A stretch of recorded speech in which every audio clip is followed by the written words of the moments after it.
अस्सलाम वालेकुम, मैं अहमद राइल पाशा आप तमाम नाज़रीन का प्रोग्राम सेहत और ज़िंदगी होमियो केयर इंटरनेशनल के साथ में दिली खैर मकदम करता हूँ।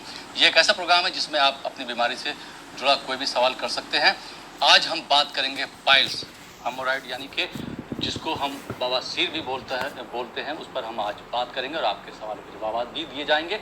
आपके सवालों के जवाब देने के लिए और हमसे गुफ्तगू करने के लिए हमारे हैदराबाद के दूसरे स्टूडियो में तशरीफ़ फरमा है डॉक्टर इनामुल हसन साहब। आइए नाज़रीन, आप और उनका खैर मकदम करते हैं। डॉक्टर साहब, आपका खैर मकदम हमारे ख़ास प्रोग्राम में।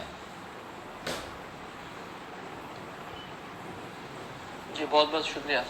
और नाज़रीन, आप भी इस प्रोग्राम का हिस्सा बन सकते हैं। नंबरात लगातार स्क्रॉल हो रहे हैं। एक बात का ख्याल रखिएगा, जब भी आप हमसे बात करें, अपना सवाल पूछें, उस वक्त अपनी टीवी की आवाज़ आप बंद कर दीजिएगा। जब आपका सवाल मुकम्मल हो जाए उसके बाद अपनी टीवी की आवाज़ बढ़ा सकते हैं। डॉक्टर साहब, सबसे पहले मैं अपने नाज़रीन की तरफ से पूछना चाहूँगा, ये फिशर पाइल्स आखिर होता क्या है?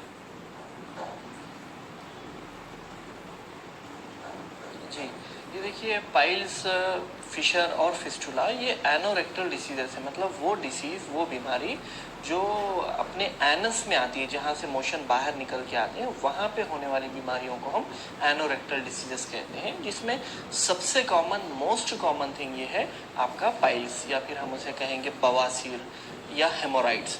तो अब ये देखिए, बवासीर, पाइल्स या हेमोराइड्स ये एक्चुअल में क्या होते हैं। ये जो ब्लड सर्कुलेशन हमारे एनल रीजन को होता है ना, तो वहाँ के वेन्स जो है, वहाँ जो ब्लड सर्कुलेशन करने वाले रग होती हैं, तो वो रग फूल जाती हैं। तो वो फूलने से जो है, जो सिम्टम्स हमें नज़र आते हैं, हम जो है ना उसे पाइल्स कहते हैं। अभी इसमें देखिए, पाइल्स में ऑलमोस्ट 4 ग्रेड होते हैं, 4 किस्म के पाइल्स अगर हम कहें तो। ये ग्रेड्स में आपको अगर फर्स्ट ग्रेड का पाइल्स है, तो फर्स्ट ग्रेड के पाइल्स में ऑलमोस्ट 40 से 50% पेशेंट्स को किसी तरह के सिम्टम्स या किसी तरह के अमराज नहीं दिख कर आते।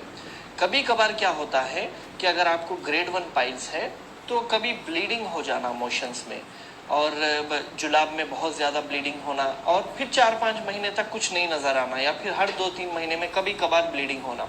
अगर किसी को इस तरह की शिकायत है कि जो है ब्लीडिंग एक बार हुई है, फिर 2-3 महीने के बाद फिर कभी हुई है, तो वो समझ लें कि उन्हें जो है ना ग्रेड 1 पाइल्स है।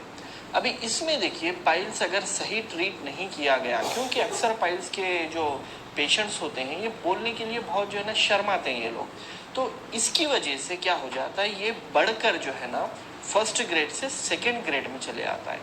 अक्सर लोग सेकेंड ग्रेड में ही डॉक्टर्स के पास आते हैं, फर्स्ट ग्रेड में नहीं आते। तो ये सेकेंड ग्रेड के पाइल्स जो होते हैं ना, इसमें क्या होता है, जब भी आदमी मोशन पास करने के लिए, स्टूल करने के लिए बैठता है, उस वक्त में उनको जो है ना एक राउंड बॉल्स के जैसे स्ट्रक्चर्स, या फिर कह लें कि भाई छोटे छोटे गोश्त के लोथड़े जो है ना, ऐसा बाहर निकल के आ जाते हैं। और जैसे मोशंस ख़त्म करके वो लोग ठहरते हैं, तो ऑटोमेटिकली वो पाइल्स जो है ना अंदर चले जाते हैं। तो ये क्या है, ग्रेड 2 पाइल्स है। अभी इसमें क्या होगा, आपको पेन भी होगा, इसमें आपको बर्निंग भी होगी, इसमें आपको जो है ना ब्लीडिंग भी होगी। अक्सर क्या देखा गया है कि ब्लीडिंग होती है, बर्निंग कम होती है, लेकिन पेन ज़रूर होता है। अगर इसको सही तरीके से ट्रीटमेंट नहीं दिया गया, यहाँ भी शर्मा के जो है ना, क्योंकि ज़्यादा सिम्टम्स नहीं है, बस कभी कभार ब्लीडिंग हो रही, इस तरह समझकर अगर आप डिले करेंगे, तो ये ग्रेड 3 को चले जाएगा। ग्रेड 3 में आपको यूजुअली क्या होगा कि भाई आप बैठेंगे, मोशंस आएगा, और अंदर वो बाहर निकल के आ जाएंगे। जो पाइल्स होते हैं, जो गोश्त के लोथड़े होते हैं, वो बाहर निकल के आएंगे, और ऑटोमेटिकली लोग अंदर नहीं जा सकेंगे। तो तब आपको मैन्युअली प्रेस करना पड़ेगा। तो इस तरह का अगर आपको सिम्टम है, तो समझ लीजिए कि आपका पाइल्स ग्रेड 3 तक आ चुका है।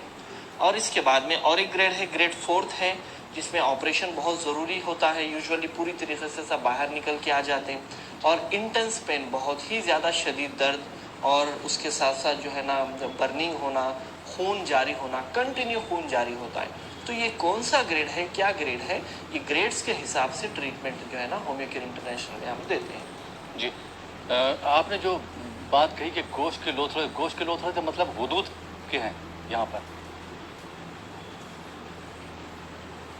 जी हाँ, जी हाँ, वुदूद के हैं ये। असल में क्या होता है, ये जो वेन्स होते हैं ना, ये वेन्स क्या होता, जब मोशन कॉन्स्टिपेशन हो जाता है आदमी को, कॉन्स्टिपेशन मतलब जुलाब साफ नहीं होता, जुलाब बहुत घट हो जाता है, या फिर जो है ना पानी की तरह एकदम लूज मोशन आने लगते हैं, तो इन दो सिचुएशन में क्या है, बहुत कंटिन्यू ये चीज़ होने की वजह से फ्रिक्शन होता है। फ्रिक्शन मतलब ये जो है ना रगड़, ये रगड़ की वजह से वहाँ अतराफ में जो मौजूद होते हैं वेन्स, ये जो है ना फूल जाते हैं, ये फूलकर यही बाहर आ जाते हैं, तो इसे ही हम जो है ना पाइल्स कहते हैं। जी, इसकी वजूहात पर भी बात करेंगे और इसको किस तरह से कंट्रोल किया जा सकता है इस पर भी हम गुफ्तगू करेंगे, लेकिन उससे पहले कुछ कॉलर को शामिल करते हैं इस प्रोग्राम में। देखते हैं कॉलर कहाँ से, इनका क्या सवाल है। जी अस्सलाम वालेकुम। अस्सलाम वालेकुम। वालेकुम सलाम। जी मोहतरमा, कहाँ से बात कर रही हैं आप? हमें कश्मीर से बात कर रहे, डिस्ट्रिक्ट अनंतनाग से, काजीगुंड। जी सवाल पूछिए अपना। मेरा सवाल ये है, मेरी बेटी है 16 साल की। उसको उसको थोड़ा जब वो मोशन करती है ना, जी, उसको थोड़ा खुजली आती है, खुजली, और कभी कभी वो पता नहीं खून भी बहता है उससे। जी, बवासीर के बारे में हम बोल रही हूँ। तो अभी हमने उसको कोई इलाज नहीं किया, दवाई नहीं दी। जब वो मीट खाती है या कुछ खाती है, गरम खाती है, उसी से उसको थोड़ा खुजली आती है। जी, ठीक। हाँ, यही मेरा सवाल है। इसके लिए क्या करना चाहिए? तो क्या डॉक्टर को दिखाना है या कोई दवाई खाना चाहिए या कुछ? प्रोग्राम देखते रहिए, इंशाल्लाह जवाब भी दिया जाएगा और जो डॉक्टर साहब आपको मशवरा दें उस पर अमल करेंगे तो आपकी बेटी को इंशाल्लाह ज़रूर फायदा होगा। जी डॉक्टर साहब, क्या जवाब देना चाहेंगे? जी, 16 साल की फीमेल है और जो है ना इचिंग और बर्निंग जो है ना बहुत ही ज़्यादा है, और जब भी मोशन पास करते हैं तो उस वक्त में जो है ना प्रॉब्लम होता है। तो ये क्या है जी, ये क्लासिकल सिम्टम है आपको पाइल्स का। इसमें भी जो है ना यूजुअली ये प्रॉब्लम होता है, इचिंग होना और ब्लीडिंग होना। और अगर बर्निंग है मतलब जलन अगर बहुत ही ज़्यादा है, तो तब हम थोड़ा डिफरेंशिएट डायग्नोसिस इसे कर लें कि जिनको बर्निंग ज़्यादा होती है उनको फिशर का प्रॉब्लम भी हो सकता है। फिशर का मतलब देखिए, वहाँ पे जहाँ से मोशन बाहर निकलता है, एनल एरिया है, एनस है, वहाँ पे एक छोटा सा कट नज़र आता है, तो वो कट में बहुत ही ज़्यादा पेन जो है ना होता है। और चूंकि एनल एरिया है, हाइजीन सही नहीं होने की वजह से जो है इचिंग वगैरह भी हो सकती है। तो आपको हमारा एडवाइस यही है कि पहले अपना डाइट और रेजिमेन सही कर लें, मतलब नॉन वेज जो है ना कम कर लीजिए, और नॉन वेज के साथ साथ आप स्पाइसी चीज़ें, मतलब ज़्यादा अगर मसालेदार चीज़ें हैं, ज़्यादा मिर्चीदार चीज़ें हैं, तले हुए चीज़ें हैं, इन चीज़ों को आप पहले कम करना है। उसके बाद में एटलीस्ट एक 3 लीटर तो आप पानी पीना है।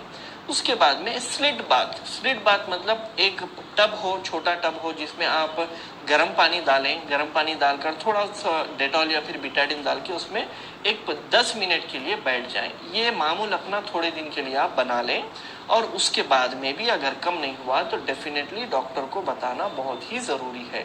वरना जैसे मैं बताया कि 40 से 50% ऐसे पेशेंट्स होते हैं जिनमें सिम्टम्स ही नहीं दिख के आते, तो चंद लोगों में जिनमें सिम्टम्स दिख के आए, तो अगर वो अभी भी लेट किए तो वो बढ़ने की उनके इम्कानात हो जाते हैं और हुदूद जैसे बाहर निकल के आ जाते हैं। तो अगर ऐसा है तो बहुत प्रॉब्लम हो जाएगा।